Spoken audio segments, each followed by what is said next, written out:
शेर की दावत में बैल। एक बार जंगल के राजा शेर ने रात्रि को भोजन में बैल का मांस खाने की इच्छा से एक योजना बनाई।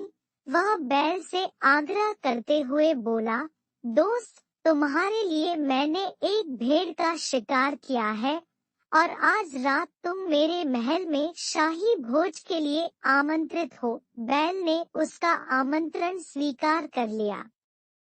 रात होने पर जब बैल वहां पहुंचा तो उसने देखा कि वहां बड़ी बड़ी सींकें लगी है और घड़ों में पानी उबल रहा है, लेकिन वहां कोई मृत भेड़ नहीं थी।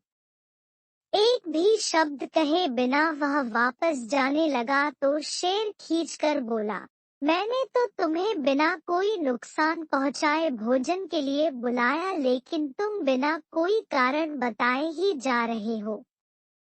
नाशुक्र बैल।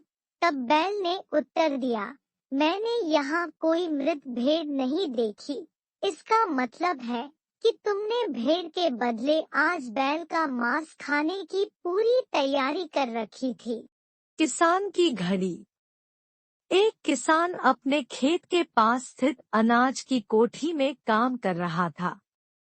काम के दौरान उसकी घड़ी कहीं खो गई। वह घड़ी उसके पिता द्वारा उसे उपहार में दी गई थी।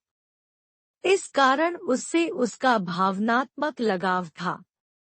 उसने वह घड़ी ढूंढने की बहुत कोशिश की, कोठी का हर कोना छान मारा, लेकिन घड़ी नहीं मिली। हताश होकर वह कोठी से बाहर आ गया। वहां उसने देखा कि कुछ बच्चे खेल रहे हैं। उसने बच्चों को पास बुलाकर उन्हें अपने पिता की घड़ी खोजने का काम सौंपा। घड़ी ढूंढ निकालने वाले को इनाम देने की घोषणा भी की। इनाम के लालच में बच्चे तुरंत मान गए।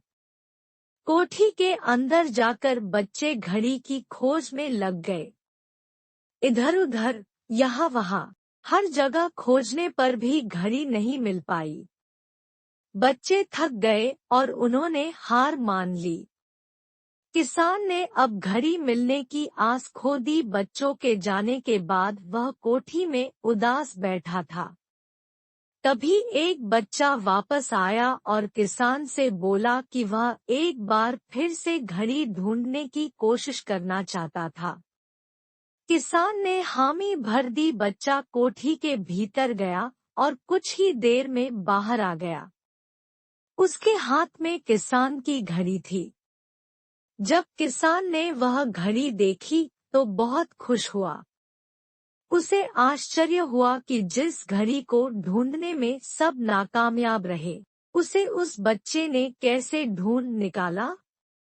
पूछने पर बच्चे ने बताया कि कोठी के भीतर जाकर वह चुपचाप एक जगह खड़ा हो गया और सुनने लगा।